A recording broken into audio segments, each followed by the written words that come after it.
The chandeliers in the Harrington Grand Ballroom glittered like 1,000 accusations as Finley Harrington stepped up to the podium, her heart pounding against the silk of her custom gown.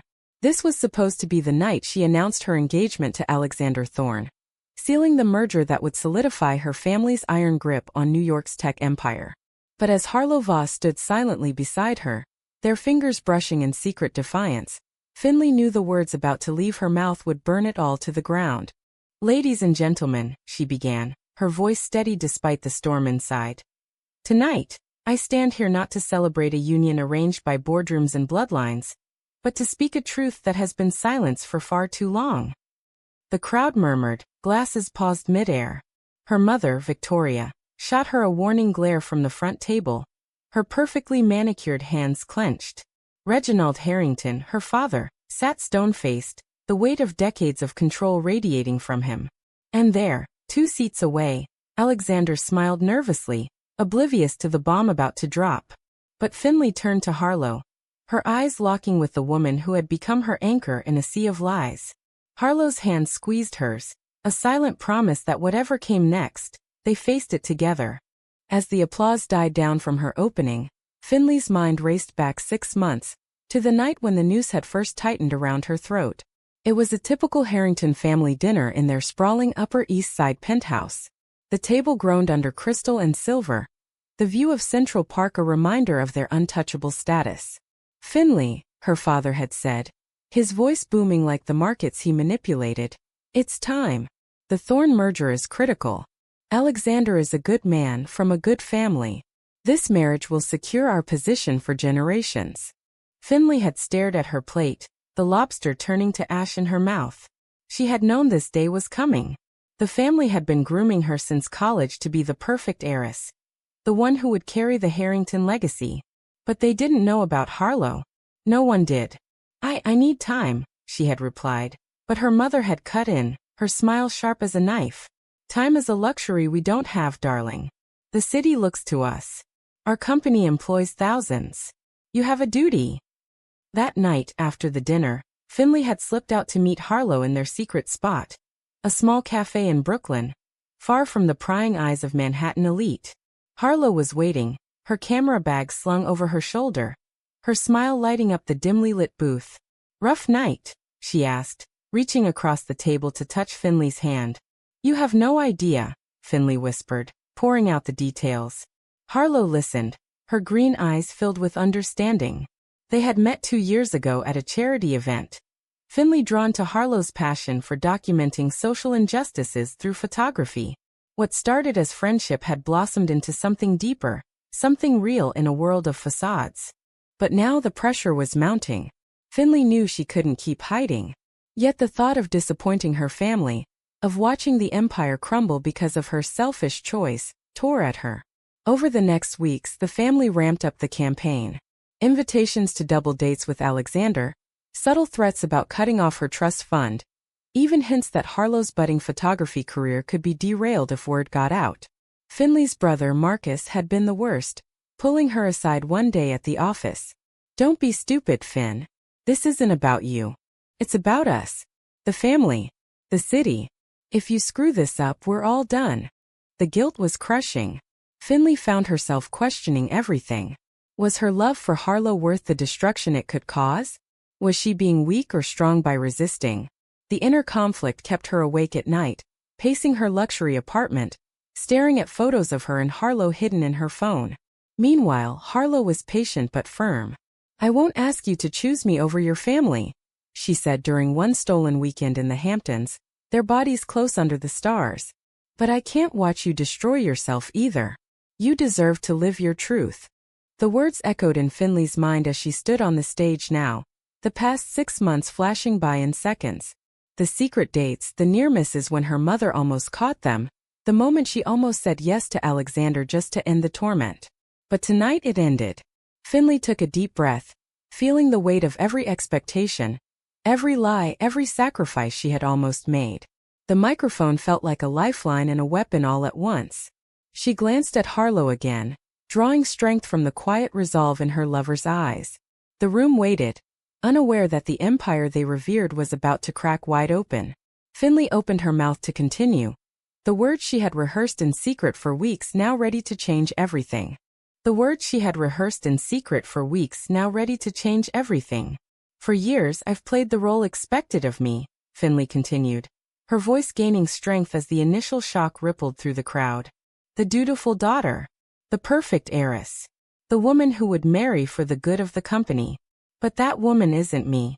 And the person standing beside me tonight isn't just a friend. She's the love of my life. Gasps echoed across the ballroom.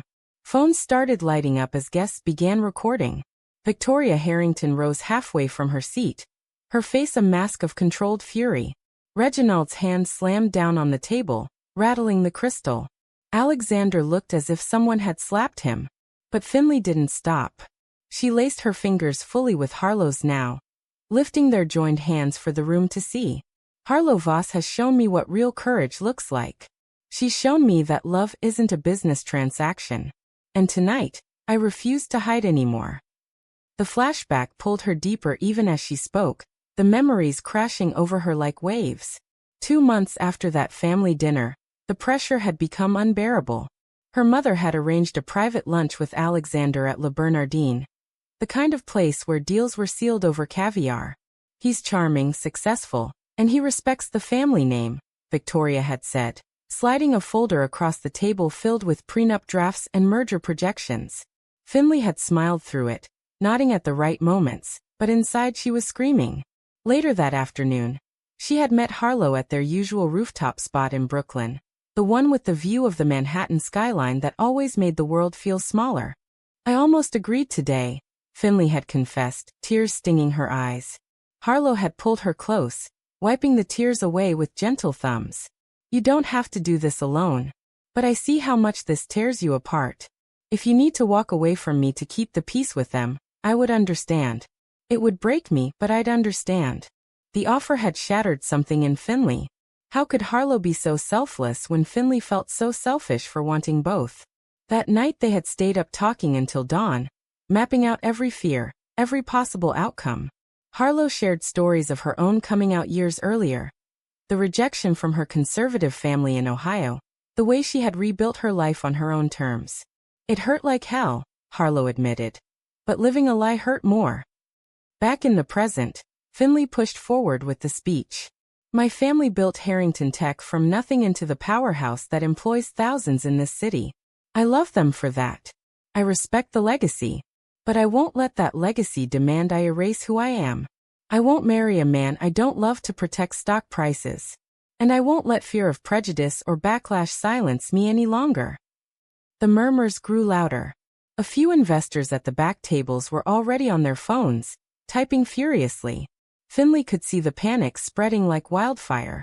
She squeezed Harlow's hand tighter, feeling the warmth that had grounded her through every sleepless night.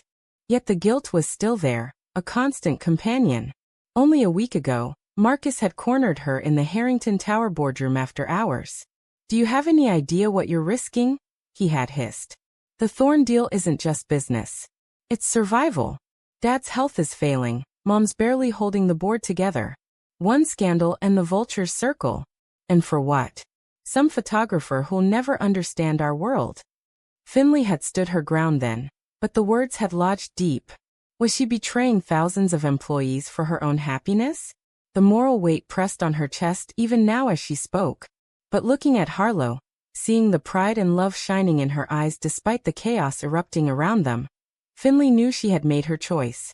The price was coming, and she would pay it. The speech wasn't over. She still had more to say, more truths to lay bare before the empire she had once been willing to die for came crashing down. The speech wasn't over. She still had more to say, more truths to lay bare before the empire she had once been willing to die for came crashing down. This isn't just about me, Finley declared, her voice rising above the growing unrest. It's about every person in this room who has ever hidden who they are to fit into someone else's mold. It's about the cost of silence. And it's about refusing to let power dictate love. She paused, letting the words sink in, watching faces shift from shock to outrage to uneasy recognition. The memory of the betrayal that had forced her hand flooded back unbidden. It had happened only 10 days earlier, in the very offices where Harrington Tech made its billions.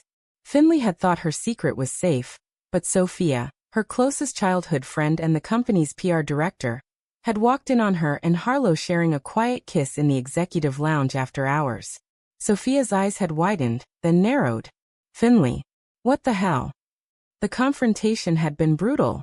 Sophia had sworn secrecy at first, but the next morning an anonymous email landed in Reginald's inbox with photos. The family meeting that followed was a nightmare of accusations and ultimatums. End it now, her father had ordered. Or consider yourself cut off. No inheritance, no position, nothing. Victoria had added the final blow. Think of the shareholders, darling. Think of the city we built. One wrong move and it all disappears. Finley had spent 3 sleepless nights weighing it all. She had even tried to break things off with Harlow in a rain-soaked park near the Brooklyn Bridge. I can't do this to them, she had sobbed.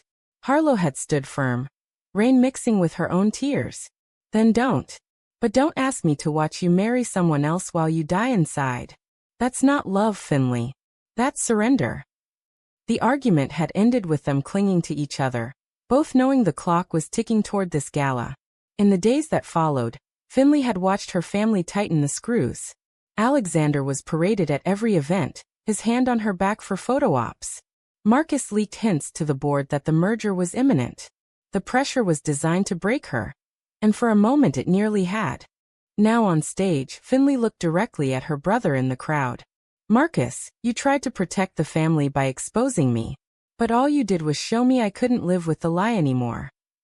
Marcus's face drained of color.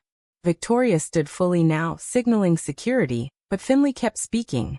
Harlow didn't ask for any of this. She didn't chase power or money. She simply loved me when no one else saw the real me. And for that, I'm willing to lose everything. The room was in full uproar. Stock apps were being checked openly. Whispers of merger collapse and board revolt spread like poison. Finley felt the ground shift beneath her, the first tremors of the empire's fall, but for the first time in months the weight on her chest lifted. She had made her stand. The consequences were no longer theoretical. They were here. Harlow stepped closer, her presence a shield against the storm. I'm with you, she whispered just loud enough for Finley to hear. That simple statement carried more power than any boardroom deal. As security approached the stage, Finley raised her voice one last time. This is my choice, not theirs. And if it cost the family everything, then maybe the family needed to change. The microphone cut off abruptly as hands reached for her, but the damage was done. Cameras flashed wildly. Phones captured every second. In the back of her mind, Finley wondered how many jobs would vanish by morning. How many lives would be upended because she had chosen truth over tradition. The price was already starting to extract its toll. And she knew the real storm was only beginning. The price was already starting to extract its toll. And she knew the real storm was only beginning. Security escorted Finley and Harlow off the stage amid a cacophony of shouts and camera clicks. Victoria's voice cut through the noise like a whip. This is a disgrace. Get her out of here. But Finley held her head high. Harlow's hand still firmly in hers as they were ushered toward a side exit. Outside, the cool night air of Manhattan hit them like a slap of reality.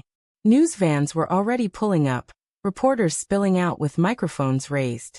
Ms. Harrington, is it true you're in a relationship with Harlow Voss? What does this mean for the Thorne merger? Finley ignored them, pulling Harlow into the waiting town car her family could no longer control. As the vehicle sped away toward Brooklyn, the weight of what she had done settled in. Her phone buzzed relentlessly. Texts from board members, frantic calls from investors, and one from Alexander that simply read, I deserve to hear it from you. The guilt twisted deeper. She had hurt people who had done nothing wrong except exist in the web her family had spun. But looking at Harlow beside her, exhausted yet radiant with quiet pride, Finley reminded herself why she had spoken. I don't regret it, she said softly. Not for a second. The days that followed were a blur of fallout. By morning, Harrington tech stock had dropped 23%. Headlines screamed across every financial site. Harrington heiress comes out at gala, merger in jeopardy. The family issued a terse statement distancing itself, but the damage spread like cracks in glass. Employees started receiving worried calls from their own families. Suppliers paused contracts. Finley stayed at Harlow's modest apartment, the two of them glued to the news, watching the empire she had once fought to protect begin to fracture. "This is my fault," she whispered one night, staring at the ceiling while Harlow held her. "Thousands of people could lose their livelihoods because I couldn't live a lie." Harlow turned to her. "I serious?" "No. This is the price your family demanded you pay for their control. You didn't create the system that forced you into that corner. They did." The words helped, but the inner conflict raged on. Finley replayed every decision, every moment she could have chosen differently. She had sacrificed her relationship with her parents, her brother, her place in the world she was born into. In return, she had gained freedom, but at what cost? Societal prejudice reared its head immediately. Old acquaintances unfollowed her on social media. Charity boards she sat on suddenly found reasons to remove her. The city that had once celebrated the Harrington name now whispered about scandal and instability. 3 days after the gala, Marcus showed up at the apartment unannounced. "You happy now?" he spat, shoving a tablet in her face showing the latest stock plunge. "Dad had a mild heart episode this morning. Mom won't even speak your name. The board is calling for emergency votes to strip your shares." Finley stood her ground, but inside she crumbled. The betrayal she had feared had come full circle. Her own family was turning against her publicly, using every lever of power to punish her awakening. Yet as Marcus stormed out, Harlow pulled her into an embrace that reminded her of the rooftop nights when everything had felt possible. "You paid the price," Harlow said. "Now we build something real." Finley nodded, but the moral questions lingered. Had she been brave or reckless? Right or unforgivably selfish? The answer still felt out of reach as the city lights flickered outside their window, a reminder that the world kept turning even as her old life burned. The answer still felt out of reach as the city lights flickered outside their window, a reminder that the world kept turning even as her old life burned. Over the following week, Finley watched her once unassailable world shrink. The family cut off her access to company accounts, froze her trust fund, and publicly declared her actions a personal matter that would not affect operations. But the market disagreed. Stocks continued their slide, reaching 37% down by week's end. Analysts called it the Harrington effect, a cautionary tale of what happened when personal truth collided with corporate power. Finley spent hours on the phone with lawyers, trying to understand her remaining rights, while Harlow quietly handled the influx of media requests and supportive messages from strangers in the LGBT community. One afternoon, Victoria finally called. The conversation was ice cold. "You've destroyed everything we built," her mother said without greeting. "Your father is in the hospital again. The board wants me to step down. All because you couldn't keep your private life private." Finley gripped the phone until her knuckles whitened. "I tried, Mom. For years I tried. But living a lie was killing me.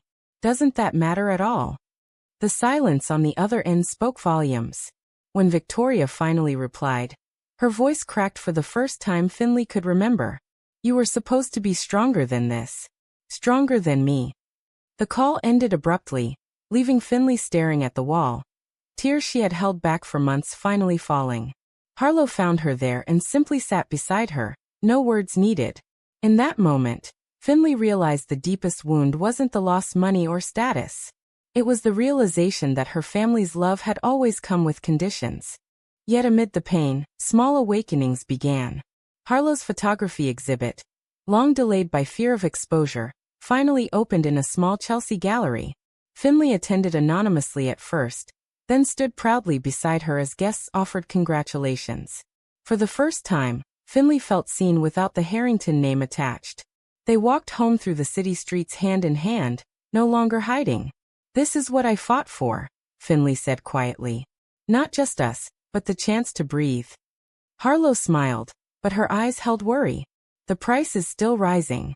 I got an email today. My biggest client pulled out, citing reputational risk. They don't want to be associated with the woman who toppled an empire." The moral dilemmas multiplied. Finley started receiving letters from employees, some angry, some grateful. One single mother wrote that she might lose her home if the company downsized further. Another thanked her for inspiring her own daughter to live openly. Each letter was a fresh cut, forcing Finley to confront the human cost of her decision. She spent nights debating with Harlow whether she should issue a public apology, step back, or fight the board for her shares. "I don't know what's right anymore," she confessed one rainy evening. "I chose love, but was it at the expense of too many others?" Harlow held her close. "You didn't choose to hurt them. Your family chose to tie everyone's fate to your silence. That's the real betrayal." As the second week ended, a final confrontation loomed. The board scheduled an emergency meeting, demanding Finley's presence to address the crisis. She knew walking in meant facing the full weight of her choices. Reginald would be there via video from his hospital bed. Marcus would push for complete severance. And somewhere in the room, investors would calculate the exact dollar value of her truth. Finley dressed carefully, choosing a simple suit instead of designer armor. Harlow kissed her goodbye at the door. "Whatever happens in there, remember why you spoke that night." Finley nodded, steeling herself for the last battle. The taxi ride to the tower felt like a march to judgment. She had paid dearly already, but the final bill was about to come due, and she still wasn't sure she could afford it. She had paid dearly already, but the final bill was about to come due, and she still wasn't sure she could afford it. The boardroom on the 52nd floor of Harrington Tower felt smaller than Finley remembered, the long table lined with faces that had once smiled at her childhood birthday parties. Now they stared with cold calculation. Reginald appeared on the large screen, pale but composed.